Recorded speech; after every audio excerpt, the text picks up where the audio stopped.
ನಿಮ್ಮ ಡಾಕ್ಟರ್ ವಿಶೇಷ ಕಾರ್ಯಕ್ರಮಕ್ಕೆ ಸ್ವಾಗತ. ನಾನು ಚೈತ್ರಾಂಚನ್. ಒತ್ತಡ ಜೀವನ, ಬದಲಾಗ್ತಾ ಇರೋ ಜೀವನ ಶೈಲಿ, ಜನರಿಗೆ ನೂರಾರು ಆರೋಗ್ಯ ಸಮಸ್ಯೆ. ಯಾವ ಸಮಸ್ಯೆಗೆ ಯಾವ ಚಿಕಿತ್ಸೆ ಅನ್ನೋದು ದೊಡ್ಡ ಚಿಂತೆ. ಇಂತಹ ಸಮಸ್ಯೆ ಇರೋರಿಗೆ ಒಂದೇ ವೇದಿಕೆಯಲ್ಲಿ ಸಿಗುತ್ತೆ ಉತ್ತರ. ಇದೇ ಟಿವಿ9ನ ವಿಶೇಷ ಕಾರ್ಯಕ್ರಮ ನಿಮ್ಮ ಡಾಕ್ಟರ್.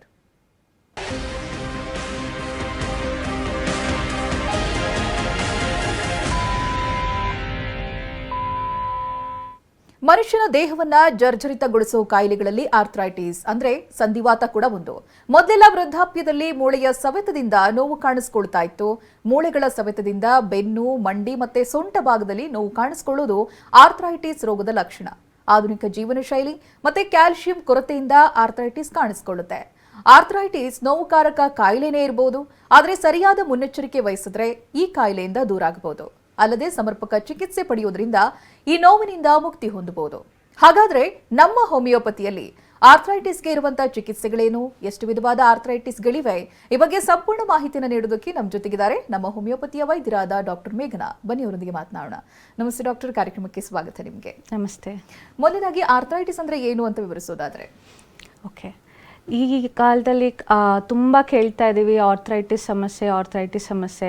ಅದೇ ಇಂಡಿಯಾದಲ್ಲಿ ನೋಡೋದಾದರೆ ಸುಮಾರು 22% 39% ಜನರಲ್ಲಿ ಹೇಳೋದಾದರೆ 100 ಜನದಲ್ಲಿ 20-40 ಜನ ಈ ಆರ್ಥ್ರೈಟಿಸ್ ಸಮಸ್ಯೆಯಿಂದ ಬಳಲ್ತಾ ಇರ್ತಾರೆ. ಏನು ಈ ಆರ್ಥ್ರೈಟಿಸ್ ಸಮಸ್ಯೆ ಅನ್ನೋದೇ ಆದರೆ, ಆರ್ಥ್ರೈಟಿಸ್ ಹೆಸರೇ ಹೇಳುತ್ತೆ. ಆರ್ಥೋ ಅಂದರೆ ಜಾಯಿಂಟ್ಸ್ ಅಥವಾ ಮೂಳೆಗಳು, ಐಟಿಸ್ ಅಂದರೆ ಇನ್ಫ್ಲಮೇಷನ್. ಮೂಳೆಗಳಲ್ಲಿ ನೋವು, ಊತ ಅಥವಾ ಕೆಂಪಗಾಗೋದನ್ನು ನಾವು ಆರ್ಥ್ರೈಟಿಸ್ ಸಮಸ್ಯೆ ಅಂತ ಹೇಳ್ಬೋದು. ಇದರಲ್ಲಿ ಸುಮಾರು ವಿಧಗಳಿದೆ. ಅದರಲ್ಲಿ ಯಾವ್ದ್ಯಾವುದು ಅಂತ ನಾವು ಹೋಗ್ತಾ ತಿಳ್ಕೊಳ್ಳೋಣ. ಓಕೆ ಡಾಕ್ಟರ್, ಬಹುಶಃ ಸಿಂಪ್ಟಮ್ಸ್ಗಿಂತ ಮುಂಚಿತವಾಗಿ ಟೈಪ್ಸ್ ಬಗ್ಗೆ ತಿಳ್ಕೊಂಡ್ರೆ ಅನುಕೂಲ ಆಗುತ್ತೆ. ಯಾವ ಟೈಪ್ಸ್ ಮೇಲೆ ಯಾವ ರೀತಿ ಸಿಂಪ್ಟಮ್ಸ್ ತೋರಿಸ್ಕೊಳ್ಳುತ್ತೆ ಅಂತ. ಎಷ್ಟು ವಿಧವಾದಂತ ಆರ್ಥ್ರೈಟಿಸ್ ನೋಡಬಹುದು ನಾವು? ಹೇಳೋದಾದ್ರೆ 100ಕ್ಕಿಂತ ಜಾಸ್ತಿ ವಿಧವಾದ ಆರ್ಥ್ರೈಟಿಸ್ಗಳಿದೆ. ಆದರೆ ಕಾಮನ್ ಆಗಿ ಕಾಣಿಸ್ಕೊಳ್ಳುವಂಥದ್ದು ನಮ್ಮಲ್ಲಿ ಒಂದು 8 ಥರದ ಹೇಳ್ಬೋದು. ಈ ಆರ್ಥ್ರೈಟಿಸ್ ಸಮಸ್ಯೆ ಏನು ಅಂತ ತಿಳ್ಕೊಳ್ಳೋ ಮುಂಚೆ ಅದ್ರದ್ದು ಜಾಯಿಂಟ್ಸ್ ಅಂದ್ರೆ ಏನು, ಅದ್ರದ್ದು ಪಾರ್ಟ್ಸ್ಗಳೇನು ಅದನ್ನ ತಿಳ್ಕೊಳ್ಳೋಣ. ಜಾಯಿಂಟ್ ಕ್ಯಾಪ್ಸುಲ್ ಅಂತ ಹೇಳ್ತೀವಿ. ಇವಾಗ ಒಂದು ಆರ್ಗನ್ ಅಂತ ಹೇಗೆ ಹೇಳ್ತೀವೋ ಹಾಗೆ ಮಂಡಿಗಳನ್ನ ನಾವು ಮಸ್ಕ್ಯುಲೋಸ್ಕೆಲಿಟಲ್ ಸಿಸ್ಟಮ್ ಅಂತ ಹೇಳ್ತೀವಿ. ಅದರಲ್ಲಿ ಜಾಯಿಂಟ್ ಕ್ಯಾಪ್ಸುಲ್ ಬಂದ್ಬಿಟ್ಟು ಸಪೋರ್ಟಿಂಗ್ ಸಿಸ್ಟಮ್. ಅದರಲ್ಲಿ ಲಿಗಮೆಂಟ್ಸ್ ಇರ್ಬೋದು, ಟೆಂಡಾನ್ಸ್ ಇರ್ಬೋದು, ಜಾಯಿಂಟ್ಸ್ ಇರ್ಬೋದು, ಅದಕ್ಕೆ ಸಪೋರ್ಟಿವ್ ಆಗಿ ಬರೋವಂಥ ಮಸಲ್ಸ್ಗಳಿರ್ಬೋದು. ಇದನ್ನು ಪೂರ್ತಿಯಾಗಿ ನಾವು ಜಾಯಿಂಟ್ ಕ್ಯಾಪ್ಸುಲ್ ಅಂತ ಹೇಳ್ತೀವಿ. ಈ ಸಪೋರ್ಟಿಂಗ್ ಸಿಸ್ಟಮಲ್ಲಿ ಇನ್ಸ್ಟೆಬಿಲಿಟಿ ಕಾಣಿಸ್ಕೊಂಡಾಗ ಆಗುವಂಥದ್ದು ಈ ಸಮಸ್ಯೆ. ಹೇಳೋದಾದರೆ ಸಹಜವಾಗಿ ನಾವು ನೋಡ್ತಾ ಇದ್ದೀವಿ ಆಸ್ಟಿಯೋ ಆರ್ಥ್ರೈಟಿಸ್ ಅಂತ. ಆಸ್ಟಿಯೋ ಅಂದರೆ ಮೂಳೆ, ಅದರಿಂದ ಆಗುವಂಥ ನೋವು. ಅದರಲ್ಲಿ 2 ವಿಧ ಇದೆ, ಪ್ರೈಮರಿ ಆಸ್ಟಿಯೋ ಆರ್ಥ್ರೈಟಿಸ್ ಮತ್ತು secondary osteo arthritis. Primary osteo arthritis ಅಲ್ಲಿ ಏನಾಗುತ್ತೆ, ಯಾವುದೇ ಕಾರಣಗಳಿಲ್ದಲೇ ನೋವು ಕಾಣಿಸ್ಕೊಳ್ಳುವಂಥದ್ದು. ಮಂಡಿ ಆಗಿರ್ಬೋದು, ಸೊಂಟ ಆಗಿರ್ಬೋದು, ಭುಜ ಆಗಿರ್ಬೋದು, ಈ ಕಡೆಯಲ್ಲಿ ಕಾಣಿಸ್ಕೊಳ್ಳುವಂಥದ್ದನ್ನ ನಾವು ಆಸ್ಟಿಯೋ ಆರ್ಥ್ರೈಟಿಸ್ ಅಂತ ಹೇಳ್ತೀವಿ. ಹಾಗೇನೆ ಯಾವುದಾದ್ರೂ ಕಾರಣಗಳಿಂದ ನೋವು ಕಾಣಿಸ್ಕೊಂಡಾಗ ಅದನ್ನು ನಾವು ಸೆಕೆಂಡ್ರಿ ಆಸ್ಟಿಯೋ ಆರ್ಥ್ರೈಟಿಸ್ ಅಂತ ಹೇಳ್ತೀವಿ. ಅದರಲ್ಲಿ ಸಹಜವಾಗಿ ಬರುವಂಥದ್ದು ನೀ ಮತ್ತು ಹಿಪ್ ಜಾಯಿಂಟ್. ಇನ್ನು ಬೇರೆದೇ ಹೇಳೋದೇ ಆದರೆ ರುಮಟಾಯ್ಡ್ ಆರ್ಥ್ರೈಟಿಸ್. ಇಲ್ಲಿ ದೊಡ್ಡ ಮೂಳೆಗಳು ಅಲ್ದಲೇ ಚಿಕ್ಕ ಮೂಳೆಗಳ ಇನ್ವಾಲ್ವ್ಮೆಂಟ್ ಇರುತ್ತೆ. ಬೆಳಿಗ್ಗೆ ಎದ್ದ ಕೂಡಲೇ ನನಗೆ ಕೈ ಹಿಡ್ಕೊಳಂಗಾಗತ್ತೆ, ಕೈ ಆಡ್ಸೋಕ್ಕಾಗಲ್ಲ, ಅಥವಾ ಬೆರಳುಗಳಲ್ಲಿ ನೋವು ಕಾಣಿಸ್ಕೊಳ್ಳೋದನ್ನ ನಾವು ರುಮಟಾಯ್ಡ್ ಆರ್ಥ್ರೈಟಿಸ್ ಅಂತೀವಿ. ಹೆಸರುಗಳು ಒಂದೇ ಆದರೂ ಕೂಡ ಅದ್ರ ಬ್ಯಾಕ್ಗ್ರೌಂಡ್ ಬರೋ ಕಾರಣಗಳು ಬೇರೆ ಬೇರೆ ಇರುತ್ತೆ. ರುಮಟಾಯ್ಡ್ ಆರ್ಥ್ರೈಟಿಸಲ್ಲಿ ಏನಾಗುತ್ತೆ, ಅನುವಂಶಿಕವಾಗಿ ಬರುವಂಥ ಕಾಯಿಲೆಗಳು. ಇದರಲ್ಲಿ ಏನಾಗುತ್ತೆ, ತಂದೆ ತಾಯಿಗೆ ಈ ಕಾಯಿಲೆ ಇರುತ್ತೆ, ಇದು ಮಕ್ಕಳಿಗೆ ಬರುವಂಥದ್ದು. ಏನಾಗುತ್ತೆ, ಇದರಲ್ಲಿ ನಮ್ಮ ವಿರುದ್ಧನೇ ಹೋರಾಟ ಮಾಡುವಾಗ ಆಗುವಂಥದ್ದು ರುಮಟಾಯ್ಡ್ ಆರ್ಥ್ರೈಟಿಸ್. ಇದನ್ನು ನಾವು ಆಟೋ ಇಮ್ಯೂನ್ ಡಿಸಾರ್ಡರ್ ಅಂತ ಹೇಳ್ತೀವಿ. ಓಕೆ ಡಾಕ್ಟರ್, ಇನ್ನು ಬಹಳಷ್ಟು ವಿಧಗಳನ್ನ ನಾವು ಕೇಳ್ತಾ ಇದ್ವಿ, ಗೌಟಿ ಆರ್ಥ್ರೈಟಿಸ್ ಅಥವಾ ವೈರಲ್ ಆರ್ಥ್ರೈಟಿಸ್ ಅನ್ನೋದು ಕೂಡ. ಸೊ ಇದು ಯಾರಲ್ಲಿ ಹೆಚ್ಚಾಗಿ ಕಾಣಿಸ್ಕೊಳ್ಳುತ್ತೆ, ಜೊತೆಗೆ ಅದರ ಸಿಂಪ್ಟಮ್ಸ್ ಯಾವ ರೀತಿಯಾಗಿ ತೋರಿಸ್ತಾ ಹೋಗುತ್ತೆ ಡಾಕ್ಟರ್? ಸಹಜವಾಗಿ ಆರ್ಥ್ರೈಟಿಸ್ ಸಮಸ್ಯೆ ಗಂಡಸರು ಮತ್ತು ಹೆಂಗಸರು ಅಂತ ನೋಡಿದಾಗ ಜಾಸ್ತಿಯಾಗಿ ಕಾಣಿಸ್ಕೊಳ್ಳೋದು ಲೇಡೀಸಲ್ಲಿ. ಒಂದು main cause for ladies is hormonal imbalances, may be at the age of menses menarche or may be at the age of menopause. ಈ ಟೈಮಲ್ಲಿ ಹಾರ್ಮೋನಲ್ ಇಂಬ್ಯಾಲೆನ್ಸಸ್ ಇರೋದ್ರಿಂದ ಹೆಣ್ಮಕ್ಳು ಸ್ವಲ್ಪ ಬೇಗ ಇದಕ್ಕೆ ಒಳಗಾಗ್ತಾರೆ ಗಂಡಸರಲ್ಲಿ ಕಂಪೇರ್ ಮಾಡೋದಾದರೆ. ಮತ್ತು ಅಗೇನ್ ಸ್ಪೆಸಿಫಿಕಲಿ ಹೋಗೋದ್ರಿಂದ ಈಗ ಆಸ್ಟಿಯೋ ಆರ್ಥ್ರೈಟಿಸ್ ಬಂದ್ಬಿಟ್ಟು ಹೆಂಗಸರಲ್ಲಿ ಕಾಮನ್ ಇದ್ದರೆ, ಗೌಟಿ ಆರ್ಥ್ರೈಟಿಸ್ ಅನ್ನೋದು ಬಂದ್ಬಿಟ್ಟು ಗಂಡಸರಲ್ಲಿ ಕಾಮನ್ ಇರುತ್ತೆ. And it keeps differing from person to person. Okay doctor, ಇವಾಗ ಸಿಂಪ್ಟಮ್ಸ್ ಅಂತ ಬಂದಾಗ ನೋವು ಬಂದಾಗಲೇ ಗೊತ್ತಾಗೋದಾ ತಮ್ಮಲ್ಲಿ ಆರ್ಥ್ರೈಟಿಸ್ ಕಂಡು ಬರ್ತಾ ಇದೆ ಅನ್ನುವಂಥದ್ದು, ಅಥವಾ ಬೇರೆ ರೀತಿಯಾಗಿ ಏನಾದರೂ ತೋರಿಸ್ಕೊಳ್ಳುತ್ತಾ, ಹೇಗೆ ಡಾಕ್ಟರ್? ಓಕೆ, ಫಸ್ಟ್ ಸಿಂಪ್ಟಮ್ ನಾವು ನೋಡೋದೇ ಆದರೆ ಜನರಲಿ ಕಾಣಿಸ್ಕೊಳ್ಳೋ ಅಂಥದ್ದು ನೋವು. ಆ ನೋವನ್ನ ನಾವು ಇಗ್ನೋರ್ ಮಾಡ್ತಾ ಹೋದಂಗೆ ಪ್ರೆಷರ್ ಜಾಸ್ತಿ ಆಗಿ ಅದರಿಂದ ಊತ ಬರುತ್ತೆ. ಮಂಡಿ ಮುಟ್ಟು ನೋಡಿದಾಗ ಬಿಸಿ ಆಗಿರೋವಂಥದ್ದು, ಕೆಂಪಾಗಿರುವಂಥದ್ದು, ಇದು ಕಾಮನ್ ಆಗಿರೋ ಆರ್ಥ್ರೈಟಿಸ್ ಲಕ್ಷಣಗಳು. ಅದೇ ಬೇರೆ ಬೇರೆ ನಾವು ಆರ್ಥ್ರೈಟಿಸಲ್ಲಿ ಹೋಗೋದೇ ಆದರೆ ಬೇರೆ ಬೇರೆ ಲಕ್ಷಣಗಳು ಬರ್ತಾ ಹೋಗುತ್ತೆ. ಇವಾಗ ನಾನು ಆಗಲೇ ಹೇಳಿದೆ ರುಮ್ಯಾಟೈಡ್ ಆರ್ಥ್ರೈಟಿಸ್ ಅಂತ. ರುಮ್ಯಾಟೈಡ್ ಆರ್ಥ್ರೈಟಿಸಲ್ಲಿ ನೋವು ಇದ್ದರೂ ಕೂಡ ಜಾಯಿಂಟ್ ಜಾಗಗಳು ಬೇರೆ ಇರುತ್ತೆ. ಆಸ್ಟಿಯೋ ಆರ್ಥ್ರೈಟಿಸಲ್ಲಿ ದೊಡ್ಡ ಜಾಯಿಂಟಲ್ಲಿ ಇದ್ದರೆ ರುಮ್ಯಾಟೈಡ್ ಆರ್ಥ್ರೈಟಿಸಲ್ಲಿ ಚಿಕ್ಕ ಜಾಯಿಂಟಲ್ಲಿ ನೋವಿರುತ್ತೆ. ಅದೇ ರೀತಿ ರಿಯಾಕ್ಟಿವ್ ಆರ್ಥ್ರೈಟಿಸಲ್ಲಿ ಶುರು ಆಗದೆ ಕಣ್ಣಲ್ಲಿ ಇನ್ಫೆಕ್ಷನ್ ಆಗಿತ್ತು, ಅದರ ನಂತರ ಜಾಯಿಂಟ್ ಪೇನ್ ಶುರು ಆಗ್ತಾ ಬಂತು. ಹೀಗೆ ಹೋಗ್ತಾ ಹೋಗ್ತಾ ಒಂದೊಂದು ಕಾಯಿಲೆ ಲಕ್ಷಣಗಳು ಒಂದೊಂದಾಗುತ್ತೆ. ಬಟ್ ಬೇಸಿಕಲಿ ಇರುವಂಥದ್ದು ನೋವು, ಊತ ಮತ್ತು ಬಿಸಿ ಆಗಿರುವಂಥದ್ದು ಮತ್ತು ಕೆಂಪಗಾಗಿರುವಂಥದ್ದು. ಓಕೆ ಡಾಕ್ಟರ್, ಇಲ್ಲಿ ಏಜ್ ಲಿಮಿಟ್ ಅಂತ ಏನಾದರೂ ಇದೆಯಾ? ಅರ್ಲಿ ಸ್ಟೇಜಲ್ಲಿ ಏನಾದರೂ ಆರ್ಥ್ರೈಟಿಸ್ ಕಂಡು ಬಂದರೆ ಅದನ್ನು ಯಾವ ಟೈಪ್ಗೆ ಹಾಕ್ತೀರಾ, ಹೇಗೆ ಅಂತ? ಏಜ್ ಲಿಮಿಟ್ ಪ್ರಶ್ನೆ ಒಳ್ಳೆ ಪ್ರಶ್ನೆ ಕೇಳಿದ್ರಿ ನೀವು. ಮುಂಚೆ ಇತ್ತು ಆರ್ಥ್ರೈಟಿಸ್ ಅನ್ನೋದು ಪೋಸ್ಟ್ 60 ಅಥವಾ ವಯೋಸಹಜವಾಗಿ ಬರುವಂಥದ್ದು ಅಂತ. ಇವಾಗೇನು ಹೇಳ್ತೀವಲ್ಲ, fast life, fast food and fast relief, ಯಾವುದು ಬೇಗ ವಾಸಿ ಆಗುತ್ತೋ ಅದರಿಂದ ಕಾಂಪ್ಲಿಕೇಶನ್ ಆಗಿ ಆರ್ಥ್ರೈಟಿಸ್ಗಳು ಡೆವಲಪ್ ಆಗ್ತಾ ಇದೆ. ಮುಂಚೆ ಹೇಳೋ ರೀತಿ ವಯೋಸಹಜ ಕಾಯಿಲೆ ಅನ್ನೋದು ಈಗ ಇಲ್ವೇ ಇಲ್ಲ. ಕೆಲವು ಆರ್ಥ್ರೈಟಿಸ್ 60+ ಬರೋದೇ ಆದರೆ ಕೆಲವು ಆರ್ಥ್ರೈಟಿಸ್ ಅಂಡರ್ 60 ಕಾಣಿಸ್ಕೊಳ್ಳುತ್ತೆ. ಕೆಲವು ಅಡಲ್ಟ್ಸನ್ಸ್ ಅಂದರೆ 20 to 40 ಇಯರ್ಸಲ್ಲೂ ಕೂಡ ಕಾಣಿಸ್ಕೊತಾ ಹೋಗುತ್ತೆ. ಓಕೆ ಡಾಕ್ಟರ್, ಇನ್ನು ಕಾರಣಗಳನ್ನು ನಾವು ನೋಡ್ತಾ ಹೋಗೋದಾದ್ರೆ ಅಗೇನ್ ಟೈಪ್ಸ್ ಮೇಲೆ ಡಿಪೆಂಡ್ ಆಗಿರುತ್ತೆ ಅನ್ನೋದಾಗಿ. ಸೊ ಟೈಪ್ನ ಮುಖಾಂತರವಾಗಿ ಕಾರಣಗಳು ಏನೇನಿರುತ್ತೆ ಅಂತ ವಿವರಿಸ್ತೀರಾ?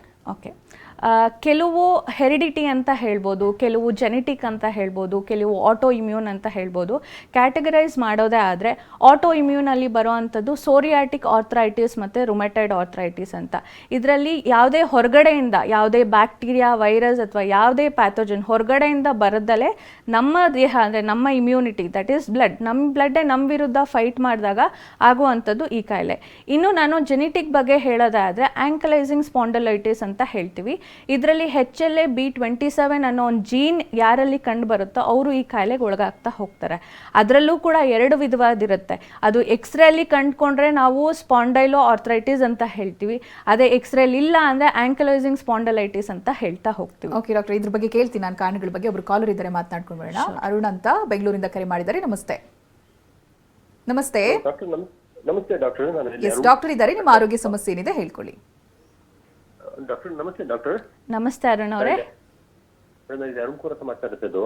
ಹೇಳಿ. ಮೇಡಮ್, ಈಗ ಲಾಸ್ಟ್ 1 year ಮುಂಚೆ ನಾನು ಮನೆಯಲ್ಲಿ ಸ್ಲಿಪ್ ಆಗ್ಬಿಟ್ಟು ಕೆಳಗಡೆ ಬಿದ್ದೆ. ಓಕೆ. ಬೀಳೋ ಟೈಮಲ್ಲಿ ನೆಲಕ್ಕೆ ಕೈ ಕೊಟ್ಟಾಗ ಫಿಂಗರ್ ರಿಂಗು ಮತ್ತೆ ಅದರ ಫಿಂಗರ್ ರಿಂಗ್ ನೆಲಕ್ಕೆ ಟಚ್ ಆಗಿ ಸ್ವೆಲ್ಲಿಂಗ್ ಬಂತು.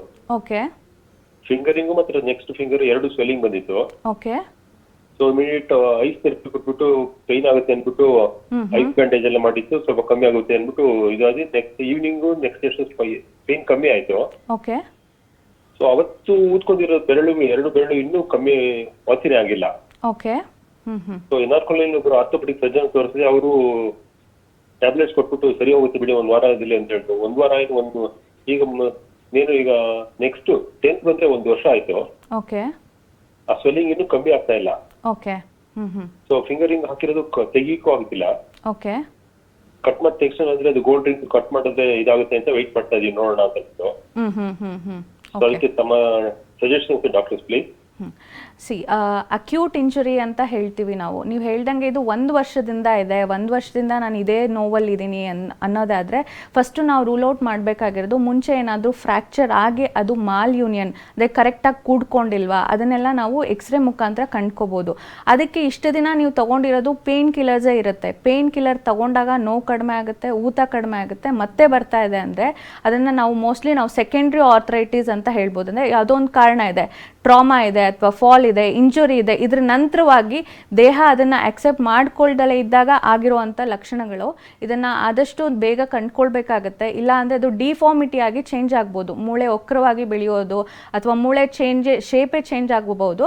ಅದ್ರ ಮುಂಚೆ ಹತ್ತಿರ ಇರೋ ಶಾಖೆಗೆ ಹೋಗಿ ತೋರಿಸ್ಕೊಳ್ಳಿ, ಡಾಕ್ಟರ್ ಕನ್ಸಲ್ಟ್ ಮಾಡಿ ಹೇಳ್ತಾರೆ. ಥ್ಯಾಂಕ್ ಯು ಅರುಣ್, ಕರೆ ಮಾಡಿದ್ದಕ್ಕೆ.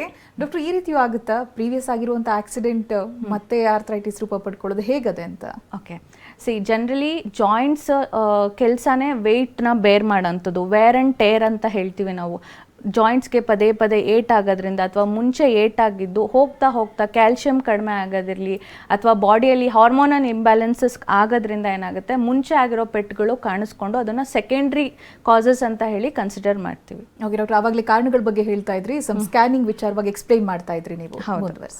ಅದೇ ಆಗಲೇ ಹೇಳ್ದಂಗೆ ಆಂಕಲೈಸಿಂಗ್ ಸ್ಪಾಂಡಲೈಟಿಸ್ ಅಂತ ಹೇಳ್ತೀವಲ್ಲ, ಇದು ಬರೋವಂಥದ್ದು ಜೆನೆಟಿಕ್ ಕಾಸಿಂದ. ಒಂದು ಜೀನ್ HLA-B27 ಅನ್ನೋ ಜೀನ್ ಯಾರಲ್ಲಿ ಕಾಣಿಸ್ಕೊಳ್ಳುತ್ತೋ ಅವರಲ್ಲಿ ಈ ಕಾಯಿಲೆ ಇರುತ್ತೆ.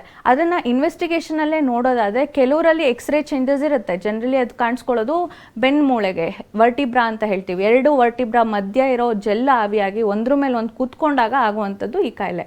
ಇದು ಬಂದ್ಬಿಟ್ಟು ನಾವು ಒಂದು ಕ್ಯಾಟಗರಿಯಲ್ಲಿ ಇದು ಎಕ್ಸ್ರೇಲ್ ಚೇಂಜಸ್ ಗೊತ್ತಾಗುತ್ತೆ, ಇನ್ನೊಂದು ಕ್ಯಾಟಗರಿಯಲ್ಲಿ ಎಕ್ಸ್ರೇ ಚೇಂಜಸ್ ಗೊತ್ತಾಗ್ದಲೇ ಕೂಡ ಈ ನೋವು ಅನುಭವಿಸ್ತಾ ಹೋಗ್ತಾರೆ. ಹೆಸರುಗಳು ಬೇರೆ, ಬಟ್ ಆಗೋ ಅದೊಂದೇ ಬಿಕಾಸ್ ಆಫ್ HLA-B27 ಅನ್ನೋ ಒಂದು ಜೀನಿಂದ. ಎಸ್ ಡಾಕ್ಟರ್, ಸಿಂಪ್ಟಮ್ಸ್ ಬಗ್ಗೆ ವಿವರಿಸ್ತಾ ಇದ್ರು, ಕಾರಣಗಳನ್ನ ಹೇಳಿದ್ರು, ಜೊತೆಗೆ ಕಾಂಪ್ಲಿಕೇಶನ್, ಅದ್ರ ಜೊತೆಗೆ ಟ್ರೀಟ್ಮೆಂಟ್ ಯಾವ ರೀತಿಯಾಗಿದೆ ಸ್ಪೆಷಲಿ ನಮ್ಮ ಹೋಮಿಯೋಪತಿಯಲ್ಲಿ ತಿಳಿಸ್ಕೊಡ್ತೀವಿ. ಡಾಕ್ಟರ್ ಮೇಘ್ನಾ ನಮ್ಮ ಜೊತೆಗಿದ್ದಾರೆ. ನಮ್ಮ ಆರ್ಥರೈಟಿಸ್ ಬಗ್ಗೆ ಅವರು ಬಹಳ ವಿವರವಾಗಿ ತಿಳಿಸ್ಕೊಡ್ತಾ ಇದ್ರು. ಡಾಕ್ಟರ್, 100ಗೂ ಜಾಸ್ತಿ ಟೈಪ್ಸ್ ಇದೆ ಅಂತ ಹೇಳ್ತಾ ಇದ್ರಿ, ಅದರಲ್ಲಿ ಬಹು ಮುಖ್ಯವಾದಂತಹ ಟೈಪ್ಸ್ಗಳನ್ನ ವಿವರವಾಗಿ ಹೇಳೋದಾದ್ರೆ ಈಗ 3 ವೆರೈಟೀಸ್ ನೋಡಿದ್ವಿ. ಆಸ್ಟಿಯೋಆರ್ಥರೈಟಿಸ್ ಕೇಳಿದ್ವಿ, ರುಮ್ಯಾಟೈಡ್ ಆರ್ಥರೈಟಿಸ್ ಬಗ್ಗೆ ಕೇಳಿದ್ವಿ, ಆಂಕಲೈಸಿಂಗ್ ಸ್ಪಾಂಡಲೈಟಿಸ್ ಹೇಳ್ದೆಲ್ಲ ಆದಾಯಿತು. ಇವಾಗ ಇನ್ನೊಂದು ವೆರಿ ಕಾಮನ್ ಆಗಿ ಸೀನ್ ಆಗೋದು ಯಾವುದಂದರೆ ಗೌಟಿ ಆರ್ಥರೈಟಿಸ್ ಅಥವಾ ಗೌಟ್ ಅಂತ ಹೇಳ್ತೀವಿ. ಇದು ಅಗೇನ್ ಅಫೆಕ್ಟ್ ಆಗೋದು ಜಾಯಿಂಟ್ಸ್, ಬಟ್ ಕಾರಣ ಅಂತ ತಿಳ್ಕೊಳ್ಳೋದೇ ಆದರೆ ಯೂರಿಕ್ ಆ್ಯಸಿಡ್ ಡೆಪಾಸಿಷನ್ ಯಾವಾಗ ದೇಹದಲ್ಲಿ ಜಾಸ್ತಿ ಆಗುತ್ತೋ ಅದರಿಂದ ಕಾಣಿಸ್ಕೊಳ್ಳೋದನ್ನ ನಾವು ಗೌಟಿ ಆರ್ಥರೈಟಿಸ್ ಅಂತ ಹೇಳ್ತೀವಿ. ದೇಹದಲ್ಲಿ ಯೂರಿಕ್ ಆ್ಯಸಿಡ್ ಜಾಸ್ತಿ ಆಗಬೇಕಂದ್ರೆ 2 ಕಾರಣ. ಒಂದು, ದೇಹದಲ್ಲಿ ಜಾಸ್ತಿ ಉತ್ಪತ್ತಿ ಆಗಬೇಕು ಯೂರಿಕ್ ಆ್ಯಸಿಡ್, ಅಥವಾ ಕಿಡ್ನಿ ಬಂದ್ಬಿಟ್ಟು ಯೂರಿಕ್ ಆ್ಯಸಿಡ್ ಅನ್ನೋದನ್ನ ಕಡಿಮೆ ಆಚೆ ಹಾಕಿದಾಗ, ಔಟ್ಪುಟ್ ಕಡಿಮೆ ಆದಾಗ ಬಾಡಿಯಲ್ಲೇ ಡೆಪಾಸಿಟ್ ಆಗಿ ಯೂರೇಟ್ ಕ್ರಿಸ್ಟಲ್ಸ್ ಆಗಿ ಕನ್ವರ್ಟ್ ಆಗುತ್ತೆ. ಅದು ಹೋಗಿ ಜಾಯಿಂಟ್ಸಲ್ಲಿ ಕುತ್ಕೊಂಡಾಗ ನಮ್ಮ ಬಾಡಿ ಅದಕ್ಕೆ ರಿಯಾಕ್ಟ್ ಆಗಿ ಆಗುವಂಥದ್ದು ಗೌಟಿ ಆರ್ಥರೈಟಿಸ್. ಇದು ಹೇಗೆ ಕಂಡುಕೊಳ್ಬೋದು ಅಂದರೆ, ಓವರ್ ನೈಟ್ ಏನೂ ಇರಲಿಲ್ಲ, ಸಡನ್ನಾಗಿ ನನಗೆ ರಾತ್ರಿ ಮಿಡ್ ನೈಟ್, ಜನರಲಿ ಹೇಳ್ಬೋದು ಮಿಡ್ ನೈಟಲ್ಲಿ ಬಿಗ್ ಟೋ, ಇದರ್ ರೈಟ್ ಆರ್ ಲೆಫ್ಟ್, ಬಿಗ್ ಟೋ ಅಲ್ಲಿ ಅಥವಾ ಹೆಬ್ಬೆರಳಲ್ಲಿ ನೋವು ಕಾಣಿಸ್ಕೊಂಡಾಗ, ಊತ ಬಂದಾಗ ಇದನ್ನು ನಾವು ಗೌಟಿ ಆರ್ಥರೈಟಿಸ್ ಅಂತ ಹೇಳ್ತೀವಿ. ಮುಂಚೆ ಯಾವುದೇ ರೀತಿ ನೋವಿರಲಿಲ್ಲ, ಆಲ್ ಆಫ್ ಸಡನ್ ಈ ನೋವು ಬಂತು, ನಡೆಯೋಕ್ಕಾಗ್ತಾ ಇಲ್ಲ. ಜನರಲಿ ನೋವು ಯಾವಾಗ ಜಾಸ್ತಿ ಇರುತ್ತೆ, first 4 to 12 hours extreme pain ಕಾಣಿಸ್ಕೊಂಡಾಗ ಆಗುವಂಥದ್ದು ಗೌಟಿ ಆರ್ಥರೈಟಿಸ್. ಇದಕ್ಕೆ ಕಾರಣ ಹೇಳ್ದಂಗೆ ಯೂರೇಟ್ ಕ್ರಿಸ್ಟಲ್ಸ್ ಬಾಡಿಯಲ್ಲಿ ಡೆಪಾಸಿಟ್ ಯಾಕೆ ಆಗ್ತಾ ಇದೆ? ಒಂದು ಫುಡ್ ಕನ್ಸಂಪ್ಷನ್ ನೋಡಿದೆ, ಎಕ್ಸಸ್ ಮೀಟ್ ತಗೊಳ್ಳೋದಾಗಲಿ ಅಥವಾ ಎಕ್ಸಸ್ ರೆಡ್ ಮೀಟ್ ತಗೊಳ್ಳೋದಾಗಲಿ, ಫಿಶ್ ತಗೊಳ್ಳೋದಾಗಲಿ ಅಥವಾ ಸೀ ಫುಡ್ ತಗೊಳ್ಳೋದ್ರಿಂದ ಈ ರೀತಿ ಆಗುವಂಥದ್ದು. ಜೊತೆಲಿ beverages, be it alcohol or beer or anything, ಇದು ತಗೊಂಡಾಗ ಈ ರೀತಿ ಆಗುತ್ತೆ. ಆ್ಯಂಡ್ ಇದು ಸ್ಪೆಷಲಿ ಕಾಣಿಸ್ಕೊಳ್ಳೋದು ವೀಕೆಂಡ್ ಡಿಸೀಸ್ ಅಂತ ಹೇಳ್ತೀವಿ. ಸ್ಯಾಟರ್ಡೇ ಸಂಡೇ ಪಾರ್ಟೀಸ್ ಮಾಡಿರ್ತಾರೆ, ಮಂಡೇ ನೋಡಿದ್ರೆ ಅವ್ರಿಗೆ ಸಡನ್ನಾಗಿ ಪೇಯ್ನ್ ಬಂದಿರುತ್ತೆ. This is one of the type of arthritis, that is gout. ಹೇಗೆ ಕಂಡುಕೊಳ್ಳೋದು ಇದನ್ನು ಅನ್ನೋದಾದರೆ, ಬ್ಲಡ್ ಟೆಸ್ಟ್ ಮಾಡಿಸಿದಾಗ ಯೂರಿಕ್ ಆ್ಯಸಿಡ್ ಸುಮಾರು 3 to 7 ನಾರ್ಮಲ್ ರೇಂಜ್, ಅಬೋವ್ 7 ಬಂದಾಗ ಯೂರಿಕ್ ಆ್ಯಸಿಡ್ ಜಾಸ್ತಿ ಇದೆ, ಅದರಿಂದ ಆರ್ಥರೈಟಿಸ್ ಆಗ್ತಾ ಇದೆ ಅಂತ. ಓಕೆ ಡಾಕ್ಟರ್, ಇನ್ನು ಡೇಂಜರಸ್ ಟೈಪ್ ಅಂತ ಯಾವುದನ್ನ ಕರೀತಾರೆ? ಯಾವುದು ತುಂಬ ಡೇಂಜರಸ್ ಆಗಿರುತ್ತೆ ಡಾಕ್ಟರ್? ಹೇಳೋದೇ ಆದರೆ ಎಲ್ಲ ಆರ್ಥರೈಟಿಸ್ ಡೇಂಜರಸ್ ಟೈಪ್. ಅಂದರೆ ಇದನ್ನು ಡಿಜೆನರೇಟಿವ್ ಡಿಸೀಸ್ ಅಂತೀವಿ. There are 2 things called regeneration and degeneration. ರೀಜನರೇಷನಲ್ಲಿ ಏನಾಗುತ್ತೆ, ಹೆಸರು ಹೇಳೋ ರೀತಿ ಆಗಿರೋ ಡ್ಯಾಮೇಜ್ ಮತ್ತೆ ವಾಪಸ್ ನಾವು ಮಾಡ್ಕೋಬೋದು. ಬಟ್ ಆರ್ಥರೈಟಿಸ್ ಸಮಸ್ಯೆ ಬಂದುಬಿಟ್ಟು ಡಿಜೆನರೇಷನ್, ಆಗಿರೋ ಸಮಸ್ಯೆ ಯಾವುದೂ ತಿರುಗಿಸಿ ವಾಪಸ್ ಮಾಡ್ಕೊಳಕ್ಕಾಗಲ್ಲ. ಆ ರೀತಿ ಇದರಲ್ಲೂ ತುಂಬ ಡೇಂಜರಸ್ ಅಂದರೆ ರುಮ್ಯಾಟೈಡ್ ಆರ್ಥರೈಟಿಸ್ ಅಂತ ಹೇಳ್ಬೋದು. ಯಾಕಂದರೆ ಇದು ನೋಡೋಕ್ಕೆ ಜಾಯಿಂಟ್ಸಲ್ಲೇ ತೊಂದರೆ ಇದ್ದರೂ ಅದರದ್ದು ಬೇಸಿಕ್ ಕಾಸ್ ಇರೋದು ಬ್ಲಡ್ಡಲ್ಲಿ. ಅವ್ರ ಬ್ಲಡ್ ಅವ್ರ ಜೊತೆ ಫೈಟ್ ಮಾಡಬೇಕಾದ್ರೆ ಆಗುವಂಥ ಲಕ್ಷಣಗಳು. ಸೊ ಬ್ಲಡ್ ಎಲ್ಲೆಲ್ಲಿ ಹರಿಯುತ್ತೋ ಅಲ್ಲಲ್ಲಿ ಪ್ರಾಬ್ಲಮ್ಗಳು ಬರ್ತಾ ಹೋಗ್ಬೋದು. ಇದ್ರದ್ದು ಸೀಕ್ವೆಲ್ ಆಗಿ ನಾವೇನು ನೋಡ್ತೀವಿ, ಸೋರಿಯಾಟಿಕ್ ಆರ್ಥರೈಟಿಸ್. ಅಂದರೆ ಮುಂಚೆ ಜಾಯಿಂಟ್ ಪೇನ್ ಇತ್ತು, ಇವಾಗ ಸ್ಕಿನ್ ರ್ಯಾಷಸ್ ಆಗ್ತಾ ಇದೆ, ಅಥವಾ ಸ್ಕಿನ್ ರ್ಯಾಷಸ್ ಇತ್ತು, ಇವಾಗ ಜಾಯಿಂಟ್ ಪೇನ್ ಆಗ್ತಾ ಇದೆ. ಇದಕ್ಕೆ ಹಿಸ್ಟ್ರಿ ನೋಡೋದೇ ಆದರೆ, ಮನೇಲಿ ಯಾರಿಗಾದ್ರೂ ಸೋರಿಯಾಸಿಸ್ ಇರುತ್ತೆ ಅಥವಾ ಅವರಿಗೆ ಸೋರಿಯಾಸಿಸ್ ಇರುತ್ತೆ, ಒಂದು ಲೆವೆಲ್ ಆಫ್ ಸ್ಕಿನ್ನ ತಿಂದಮೇಲೆ ನೆಕ್ಸ್ಟ್ ಅಫೆಕ್ಟ್ ಮಾಡೋದು ನಮ್ಮ ಇಮ್ಯುನಿಟಿ, ಜಾಯಿಂಟ್ಸ್, ಸೋರಿಯಾಟಿಕ್ ಆರ್ಥರೈಟಿಸ್ ಅಂತ ಹೇಳ್ಬೋದು. ಓಕೆ ಡಾಕ್ಟರ್, ಇಲ್ಲಿ ಸ್ಟ್ರಕ್ಚರಲ್ ಚೇಂಜಸ್ ಏನಾದರೂ ಆಗುತ್ತಾ? ಆರ್ಥೋಗೆ ಸಂಬಂಧಪಟ್ಟಿದ್ರಿಂದ ಕೇಳ್ತಾ ಇದ್ದೀನಿ. ಗ್ರೇಡ್ 1 ಗ್ರೇಡ್ 2 ಅಲ್ಲಿ ಅಷ್ಟೇನು ಮೇಜರ್ ಚೇಂಜಸ್ ಆಗಿರೋದಿಲ್ಲ. 2 ಇವಾಗ ನೀವೇ ನಿಮ್ಮ ಕೈನ ಹಿಂಗೆ ಮಾಡ್ಕೊಂಡು ನೋಡಿದ್ರೆ ರಫ್ ಆಗಿರುತ್ತೆ. ಆ ಫ್ರಿಕ್ಷನ್ನ ಅವಾಯ್ಡ್ ಮಾಡೋಕ್ಕೆ 2 ಜಾಯಿಂಟ್ ಮಧ್ಯ ಒಂದು ಸಾಫ್ಟ್ ಜೆಲ್ ಲೈಕ್ ಸ್ಟ್ರಕ್ಚರ್ ಇರುತ್ತೆ, ಅದನ್ನು ಸೈನೋವಿಯಮ್ ಅಂತ ಹೇಳ್ತೀವಿ, ಕುಷನ್ ಥರ. ಆ ಕುಷನ್ ಯಾವಾಗ ಆವಿ ಆಗಕ್ಕೆ ಶುರು ಆಗುತ್ತೋ, may be because of the old injuries, may be because of the other comorbidities, ಯಾವುದಾದ್ರೂ ಕಾಯಿಲೆ ಮುಂಚೆ ಇರೋದಿರಲಿ, ಅಥವಾ ಪ್ರೀವಿಯಸ್ ಮೆಡಿಕೇಶನ್, ಸೆಲ್ಫ್ ಮೆಡಿಕೇಶನ್ ಅಥವಾ ಸ್ಟೀರಾಯ್ಡ್ಸ್ ಏನಾದರೂ ತೊಗೊಂಡಿರೋದೇ ಆದರೆ ಆ ಸೈನೋವಿಯಮ್ ಅನ್ನೋದು ಯಾವಾಗ ಆವಿ ಆಗಕ್ಕೆ ಶುರು ಆಗುತ್ತೋ ಒಂದು ಹಾರ್ಡ್ ಸರ್ಫೇಸ್ ಇನ್ನೊಂದು ಹಾರ್ಡ್ ಸರ್ಫೇಸ್ ಮೇಲೆ ಕುತ್ಕೊಳ್ಳೋಕೆ ಶುರು ಆಗುತ್ತೆ. ಆವಾಗ ರಬ್ಬ ಆಗ್ತಾ ಆಗ್ತಾ ಏನಾಗುತ್ತೆ, ಮೂಳೆಗಳು ಸವಿತಾ ಶುರು ಆಗುತ್ತೆ. ಆ ಸವದಾಗ ನಾವೇನು ಮಾಡೋಕ್ಕಾಗಲ್ಲ. ಬಟ್ ಸೈನೋವಿಯಮ್ ಏನು ಆವಿ ಆಗಿರುತ್ತಲ್ಲ ಅದನ್ನು ಮೆಲ್ಲಕ್ಕೆ ಕ್ರಮೇಣವಾಗಿ ಟ್ರೀಟ್ಮೆಂಟ್ ಮುಖಾಂತರ ವಾಪಸ್ ತಗೋಬೋದು. ಓಕೆ ಡಾಕ್ಟರ್, ಇನ್ನು ಕಾಂಪ್ಲಿಕೇಶನ್ ಅನ್ನು ವಿವರಿಸುವುದಾದ್ರೆ ಆರ್ಥ್ರೈಟಿಕ್ ಸಂಬಂಧಪಟ್ಟಂತೆ. ಕಾಂಪ್ಲಿಕೇಶನ್ ಅಗೇನ್ ಹೇಳ್ದಂಗೆ ಯಾವ್ಯಾವ ಟೈಪ್ ಆಫ್ ಆರ್ಥ್ರೈಟಿಸ್ ಇರುತ್ತೋ ಅದ್ರ ತಕ್ಕಂಗೆ ಕಾಂಪ್ಲಿಕೇಶನ್ಸ್ ಇರ್ತಾ ಹೋಗುತ್ತೆ. ಈಗ ಆಸ್ಟಿಯೋ ಆರ್ಥ್ರೈಟಿಸೇ ಹೇಳೋದಾದ್ರೆ ಜನರಲಿ ಅಫೆಕ್ಟ್ ಆಗೋದು ಮಂಡಿ ಏನಕ್ಕೆ ಬೇಕು, ಎಲ್ಲ ರೀತಿ ರೇಂಜ್ ಆಫ್ ಮೋಷನ್ಗೆ ಬೇಕು. ಸೊ ಮಂಡಿನೇ ನಮಗೆ ತೊಂದರೆ ಕೊಡ್ತಾ ಇದೆ ಅಂದರೆ ನಾವು ಬೇರೆಯವ್ರ ಮೇಲೆ ಡಿಪೆಂಡ್ ಆಗ್ತೀವಿ. ಒಂದು ಡಿಪೆಂಡೆನ್ಸೀಸ್ ಜಾಸ್ತಿ ಆಗುತ್ತೆ, ಇನ್ನೊಂದು ಡಿಫಾರ್ಮಿಟೀಸ್ ಕೂಡ ಜಾಸ್ತಿ ಆಗ್ತಾ ಹೋಗುತ್ತೆ. ಇನ್ನು ನೆಕ್ಸ್ಟ್ ರುಮ್ಯಾಟೆಡ್ ಆರ್ಥ್ರೈಟಿಸ್ಗೆ ಹೇಳೋದಾದರೆ, ರುಮ್ಯಾಟೆಡ್ ಆರ್ಥ್ರೈಟಿಸ್ ಆಟೋ ಇಮ್ಯೂನ್ ಇರೋದ್ರಿಂದ ಬರೀ ಒಂದೇ ಸ್ಟ್ರಕ್ಚರ್ ಇನ್ವಾಲ್ವ್ ಇರಲ್ಲ, ಮಲ್ಟಿಪಲ್ ಸ್ಟ್ರಕ್ಚರ್ ಇನ್ವಾಲ್ವ್ಮೆಂಟ್ ಆಗ್ತಾ ಹೋಗುತ್ತೆ. ಇನ್ನು ಮೂರನೇದು ಗೌಟ್, ನಾನು ಹೇಳಿದೆ ಇದ್ರದ್ದು ಕಾರಣ ಬಂದ್ಬಿಟ್ಟು ಒಂದು ಎಕ್ಸಸ್ ಅಕ್ಯುಮುಲೇಷನ್ ಇರ್ಬೋದು ಅಥವಾ ಡಿಕ್ರೀಸ್ಡ್ ಔಟ್ಪುಟ್ ಇರ್ಬೋದು, ಇದರಿಂದ ಕಿಡ್ನಿ ಡ್ಯಾಮೇಜ್ ಕೂಡ ಆಗೋ ಚಾನ್ಸಸ್ ಇರುತ್ತೆ. Keeping all this aside, self ಮೆಡಿಕೇಷನಿಂದ ಕಾಂಪ್ಲಿಕೇಶನ್ಸ್ ಆಗೋದೇ ಜಾಸ್ತಿ. ನೋವು ಬಂತು, ನೋವಿಗೆ ಮಾತ್ರೆ ತಗೋತಾ ಇದ್ದೀರಾ. ಫಸ್ಟ್ ಆಫ್ ಆಲ್ ನೋವು ಯಾಕೆ ಬರ್ತಾ ಇದೆ? ನೋವು ಒಂದು ಲಕ್ಷಣ, ಒಳಗಡೆ ಆಗ್ತಾ ಇರೋ ತೊಂದರೆನ ಆಚೆ ಹಾಕೋಕ್ಕೆ ತೋರಿಸ್ಕೊತಾ ಇರೋದು ದೇಹ ನೋವು ಮುಖಾಂತರ. ಅದಕ್ಕೆ ನೀವು ನೋವಿಗೆ ಮಾತ್ರೆ ತಗೊಂಡು ಒಳಗಡೆ ಆಗ್ತಾ ಇರೋ ತೊಂದರೆಗೆ ನೀವು ಮಾತ್ರೆ ತಗೊಳ್ಳಿಲ್ಲ ಅಂದರೆ ನಾಳೆ ದಿನ ಜಾಸ್ತಿ ಆಗಿ ಬಂದರೂ ನಿಮಗೆ ನೋವು ಗೊತ್ತಾಗೋದಿಲ್ಲ. ಸೊ ಇದಕ್ಕೆ ಸೆಲ್ಫ್ ಮೆಡಿಕೇಷನ್ನೇ ಮೇನ್ ಕಾರಣ ಆಗ್ತಾ ಬರುತ್ತೆ. ಡಾಕ್ಟರ್, ಟ್ರಿಗರಿಂಗ್ ಫ್ಯಾಕ್ಟರ್ಸ್ಗಳು ಯಾವ್ದಾಗುತ್ತೆ ಅಂತ ಟೈಪ್ಸ್ ಮೇಲೆ? ಟ್ರಿಗರಿಂಗ್ ಫ್ಯಾಕ್ಟರ್ ಬಂದ್ಬಿಟ್ಟು overweight, any habits, be it smoking, alcohol and heredity. ಅದನ್ನು ನಾವಂತೂ ಎಸ್ಕೇಪ್ ಮಾಡೋಕ್ಕಾಗಲ್ಲ. ಯಾವುದು ನಾವು ಅವಾಯ್ಡ್ ಮಾಡ್ಬೋದು? ನಮ್ಮ ಸೈಡಿಂದ ಆಗೋದು ವೆಯ್ಟ್ನ ಮ್ಯಾನೇಜ್ ಮಾಡಿ. ಆದಷ್ಟು ಹೆವಿ ತೂಕ ನಿಮ್ಮ ಬಾಡಿ ತೂಕನ ತಡೆಯೋದೇ ನೀ ಜಾಯಿಂಟು. ಸೊ ಫಸ್ಟ್ ಎಫೆಕ್ಟ್ ಆಗೋದು ವೆಯ್ಟ್ನ ಮ್ಯಾನೇಜ್ ಮಾಡಿ, ಆದಷ್ಟು ಹೆಲ್ದಿ ಫುಡ್, ಹೆಲ್ದಿ ಡಯಟ್ ಮತ್ತು ಹೆಲ್ದಿ ಲೈಫ್ ಸ್ಟೈಲ್ನ ಮ್ಯಾನೇಜ್ ಮಾಡಿದ್ರೆ ಚೆನ್ನಾಗಿರುತ್ತೆ. ಇನ್ನು ರಿಪೀಟೆಡ್ಲಿ ಬರುವಂತ ಚಾನ್ಸಸ್ ಇರುತ್ತಾ ಅನ್ನುವಂಥ ಭಯ ಎಲ್ಲರಲ್ಲೂ ಇದೆ. ಒಮ್ಮೆ ಬರ್ತಾರೆ, ಆರ್ಥ್ರೈಟಿಸ್ ಬರುತ್ತೆ, ಟ್ರೀಟ್ಮೆಂಟ್ ತಗೋತಾರೆ, ಮತ್ತೆ ಅವಕರ ಆಗುತ್ತಾ ಹೇಗೆ ಅಂತ? ಆರ್ಥ್ರೈಟಿಸ್ ಅನ್ನೋದು ಒಂದ್ಸಲ ಶುರು ಆಯಿತು ಅಂದರೆ ಇಟ್ ಇಸ್ ನೆವರ್ ಎಂಡಿಂಗ್. ಇವಾಗ ಲೆಫ್ಟ್ ನೀ ಜಾಯಿಂಟಲ್ಲಿ ನಂಗೆ ಪೇನ್ ಇದೆ ಅಂತ ನಾನೇನು ಮಾಡ್ತೀನಿ, ಆ ಕಡೆ ಜಾಯಿಂಟಲ್ಲಿ ಪ್ರೆಷರ್ ಹಾಕಲ್ಲ, ಇನ್ನೊಂದು ಜಾಯಿಂಟ್ ಮೇಲೆ ಹಾಕ್ತೀನಿ. ಸೊ ರೈಟಲ್ಲಿ ಬರುತ್ತೆ. ಅವಾಗ ಮಂಡಿಯಲ್ಲಿ ಜಾಯಿಂಟ್ ಇದೆ, ಪೇನ್ ಇದೆ ಅಂತ ನಾನೇನು ಮಾಡ್ತೀನಿ, ಮಂಡಿ ಮೇಲೆ ಜಾಸ್ತಿ ಪ್ರೆಷರ್ ಹಾಕಲ್ಲ, ಬೆನ್ನೆಲುಬಿಗೆ ಪ್ರೆಷರ್ ಹಾಕ್ತಾ ಹೋಗ್ತೀನಿ, ಮೂಳೆಯಲ್ಲಿ ಶುರು ಆಗುತ್ತೆ. ಸೊ ಒಂದ್ಸಲ ಶುರು ಆಗಿದೆ, it is never ending. So ಅದಕ್ಕೆ ಯಾಕೆ ಶುರು ಆಗಿದೆ? ನಮ್ಮ ಪದ್ಧತಿಯಲ್ಲಿ ಹೇಗೆ ಅಂದರೆ ನಾವು ಡೀಟೇಲ್ ಕೇಸ್ ಟೇಕಿಂಗ್ ತಗೋತೀವಿ. ಯಾಕೆ ಈ ರೀತಿ ಆಗ್ತಾ ಇದೆ, ಯಾಕೆ ಇವರಲ್ಲಿ ಕಂಡ್ಕೊತು, ಬರೀ ವಯೋಸಹಜ ಅನ್ನೋದಲ್ಲ, 16 ವರ್ಷದ ಹುಡುಗಲ್ಲೂ ಈ ರೀತಿ ಕಾಯಿಲೆಗಳು ಬರ್ತಾ ಇದೆ. ಯಾಕೆ ಈ ರೀತಿ ಬರ್ತಾ ಇದೆ ಅದನ್ನು ನಾವು ಪ್ರಿಕಾಸಿಟಿ ಅಂತ ಹೇಳ್ತೀವಿ. ಅಂದರೆ ವಯಸ್ಸಿಗೆ ಮುಂಚೆನೇ ಆಗುವಂಥದ್ದು. ಮುಂಚೆ ಎಲ್ಲ ಏನಿತ್ತು, ಗ್ರೇಯಿಂಗ್ ಆಫ್ ಹೇರ್ ಯಾವಾಗ ಆಗ್ತಾ ಇತ್ತು? ಪೋಸ್ಟ್ 60. ಇವಾಗ 8 ವರ್ಷದ ಮಗು, 10 ವರ್ಷದ ಮಗುವಲ್ಲೂ ಕಾಣ್ತಾ ಇದೆ. ಅದನ್ನು ಪ್ರಿಕಾಸಿಟಿ ಅಂತ ಹೇಳ್ತೀವಿ. ಯಾಕೆ ಈ ರೀತಿ ಚೇಂಜಸ್ ಆಗ್ತಾ ಇದೆ ಅನಲೈಸ್ ಮಾಡ್ಕೊಂಡು ಟ್ರೀಟ್ಮೆಂಟ್ ಕೊಟ್ಟಾಗ ಇರೋ ಕಾಯಿಲೆ ಲಿಮಿಟಲ್ಲೇ ಇದ್ದು ಬೇರೆ ಕಡೆ ಸ್ಪ್ರೆಡ್ ಆಗದಲ್ಲೇ ಕೂಡ ಕಂಟ್ರೋಲ್ ಮಾಡ್ಬೋದು. ಸ್ಪೆಷಲಿ ನಮ್ಮ ಹೋಮಿಯೋಪತಿಯ ಟ್ರೀಟ್ಮೆಂಟ್ ಸ್ಪೆಷಾಲಿಟಿ ಏನು, ಯಾವ ರೀತಿಯಾಗಿರುತ್ತೆ ಅದರ ಪ್ರಾಸೆಸ್ ಅಂತ ಆರ್ಥ್ರೈಟಿಕ್ ಸಂಬಂಧಪಟ್ಟಂತೆ? ಓಕೆ, ನಮ್ಮ ಹೋಮಿಯೋಪತಿಲಿ ಟ್ರೀಟ್ಮೆಂಟ್ ಹೇಗಿರುತ್ತೆ ಅನ್ನೋದೇ ಆದರೆ, ನಾವು ಬೇಸಿಕಲಿ ಮೆಡಿಸಿನ್ಸ್ ಕೊಡೋದು ಮನುಷ್ಯನಿಗೆ. ಯಾಕೆ ಈ ಮನುಷ್ಯ ಇಷ್ಟು ಬೇಗ ಸಫರಿಂಗಲ್ಲಿ ಒಳಗಾದ? ಒಂದೇ ಮನೇಲಿ ಇರ್ತಾರೆ, 4 ಜನ ಇರ್ತಾರೆ, ಒಂದೇ ಊಟ ತಿಂತಾರೆ, ಬೇರೆ ಯಾರಿಗೂ ಆಗಲಿಲ್ಲದ ಆ ಪರ್ಸನ್ಗೆ ಯಾಕೆ ಅಫೆಕ್ಟ್ ಆಗ್ತಾ ಇದೆ? ಯಾಕೆ ಅವ್ರ ದೇಹ ಬೇಗ ಈ ರೀತಿ ಸಿಂಪ್ಟಮ್ಸ್ನ ತೋರಿಸ್ತಾ ಇದೆ, ಪ್ರಿಕಾಸಿಟಿಗೆ ಒಳಗಾಗ್ತಾ ಇದೆ? ಅದನ್ನು ಅನಲೈಸ್ ಮಾಡಿಬಿಟ್ಟು ನಾವು ಕೊಡುವಂಥದ್ದು ಇಮ್ಯುನೋಜೆನೆಟಿಕ್ 6th ಜನರೇಷನ್ ಮೆಡಿಸಿನ್ಸ್ ಅಂತ. ಅದು ಮೋರ್ ಆಫ್ ಕಸ್ಟಮೈಸ್ಡ್. ಇವಾಗ ನಿಮಗೆ ಆರ್ಥ್ರೈಟಿಸ್ ಸಮಸ್ಯೆ ಇರಲಿ, ಇನ್ನೊಬ್ಬರಿಗೆ ಆರ್ಥ್ರೈಟಿಸ್ ಸಮಸ್ಯೆ ಇರಲಿ, ಇಬ್ಬರದ್ದು ಲಕ್ಷಣಗಳು ಬೇರೆ ಇರುತ್ತೆ, ಕಾರಣಗಳು ಬೇರೆ ಇರುತ್ತೆ. ಅದೇನು ಅಂತ ಅನಲೈಸ್ ಮಾಡಿ ಕೊಡ್ತಾ ಹೋಗೋದೇ ನಮ್ಮ ಹೋಮಿಯೋಪತಿಲಿರೋ ಟ್ರೀಟ್ಮೆಂಟ್. ಎಸ್ ಡಾಕ್ಟರ್, ಎಲ್ಲ ಡಾಕ್ಟರ್ಸು ಹೇಳ್ತಾರೆ ಲೈಫ್ ಸ್ಟೈಲ್ ಚೆನ್ನಾಗಿರ್ಬೇಕು, ಯಾವುದೇ ಕಾಯಿಲೆಯಿಂದ ಸರ್ವೈವ್ ಆಗ್ಬೋದು ಅಂತ. ನೀವೇನು ಸಜೆಸ್ಟ್ ಮಾಡ್ತೀರಾ ಆರ್ಥ್ರೈಟಿಸ್ ಇರುವಂಥ ಪೇಷಂಟ್ಗೆ ಯಾವ ರೀತಿಯಾಗಿರಬೇಕು lifestyle? Lifestyle modification plays a very major role. ಅದ್ರ ಜೊತೆಲಿ ಏನಾಗುತ್ತೆ, ಕೆಲವು ಕಾಯಿಲೆಗೆ ಮೆಡಿಕಲ್ ಇಂಟರ್ವೆನ್ಷನ್ ಬೇಕು. ಆರ್ಥ್ರೈಟಿಸ್ ಸಮಸ್ಯೆ ಬರೀ ಲೈಫ್ ಸ್ಟೈಲ್ ಚೇಂಜ್ ಮಾಡ್ಕೊಳ್ಳೋದ್ರಿಂದ ವಾಸಿ ಆಗಲ್ಲ. ಆಗಲೇ ಹೇಳಿದೆ, ಗೌಟಿ ಆರ್ಥ್ರೈಟಿಸ್ ನಾನು ಬರೀ ಲೈಫ್ ಸ್ಟೈಲ್ ಚೇಂಜ್ ಮಾಡ್ಕೋತೀನಿ, ವೆಯ್ಟ್ ರಿಡಕ್ಷನ್ ಮಾಡ್ಕೋತೀನಿ ಅಂದರೆ ಆಗೋದಿಲ್ಲ. ಜೊತೆಲಿ ಮೆಡಿಸಿನ್ಸು ಬೇಕಲ್ಲ. ಯಾಕೆ ಕಿಡ್ನಿ ಆಚೆ ಹಾಕ್ತಾ ಇಲ್ಲ, ಯಾಕೆ ಅಕ್ಯುಮುಲೇಟ್ ಆಗ್ತಾ ಇದೆ, ಅದಕ್ಕೊಂದು ಇಂಟರ್ವೆನ್ಷನ್ ಬೇಕಾಗುತ್ತೆ. ಸೊ ಕೆಲವು ಕಾಯಿಲೆಗಳಿಗೆ ಮೆಡಿಸಿನ್ಸ್ ಬೇಕು, ಕೆಲವು ಲೈಫ್ ಸ್ಟೈಲ್ ಮಾಡಿಫಿಕೇಷನ್ ಬೇಕು, ಆ್ಯಂಡ್ ಕೆಲವುದಲ್ಲಿ ಎರಡೂ ಬೇಕಾಗುತ್ತೆ. ಆವಾಗ ಹೀಲಿಂಗ್ ಆಗ್ತಾ ಹೋಗುತ್ತೆ. ಡಾಕ್ಟರ್, ಇವಾಗ ಆಫ್ಟರ್ 50 ಅಥವಾ 60 ಇದೇ ಆರ್ಥರೈಟಿಸ್ ಕಾಣಿಸ್ಕೊಂಡ್ರೆ ಗುಣಮುಖವಾಗಕ್ಕೆ ಬಹಳ ಸಮಯ ತಗೊಳುತ್ತೆ, ಹೇಗೆ ಏನ್ ಡಿಫ್ರೆನ್ಸ್ ಇರುತ್ತೆ ಅಂತ? ಓಕೆ, ಪೋಸ್ಟ್ 50 ಏನಾಗುತ್ತೆ, ದೇಹದಲ್ಲಿ ರೀಜನರೇಟಿವ್ ಪ್ರಾಪರ್ಟಿ ಅನ್ನೋದು ಕಡಿಮೆ ಆಗ್ತಾ ಹೋಗುತ್ತೆ. ಅಂದರೆ ಹೊಸದಾಗಿ ಸೆಲ್ ಉತ್ಪತ್ತಿ ಆಗೋದು ಸ್ವಲ್ಪ ಕ್ರಮೇಣವಾಗಿ ಕಡಿಮೆ ಆಗ್ತಾ ಬರುತ್ತೆ. ಆ್ಯಂಡ್ ಲೇಡೀಸಲ್ಲಿ ಸ್ಪೆಷಲಿ ಮೆನೋಪೋಸ್ 45 to 55 ಇಯರ್ಸ್, ನಾನು ಆಗಲೇ ಹೇಳಿದೆ, hormonal imbalances plays a very major roll.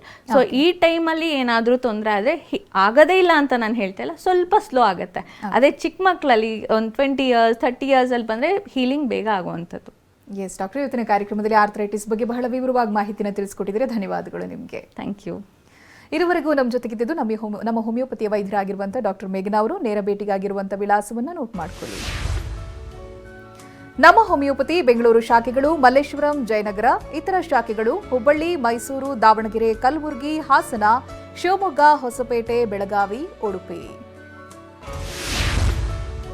Maharashtra, Mumbai, Pune, Solapur, Kolhapur, Nagpur, Aurangabad, ನಾಸಿಕ್ನಲ್ಲೂ ಶಾಖೆಗಳಿವೆ. Number note ಮಾಡ್ಕೊಳ್ಳಿ, 96-202-40-240. ಇದು ಹೊತ್ತಿನ ವಿಶೇಷ. ನಿಮ್ಮ ಡಾಕ್ಟರ್ ನಿರಂತರ ಸುದ್ದಿಗಾಗಿ ನೋಡ್ತಾರೆ TV9.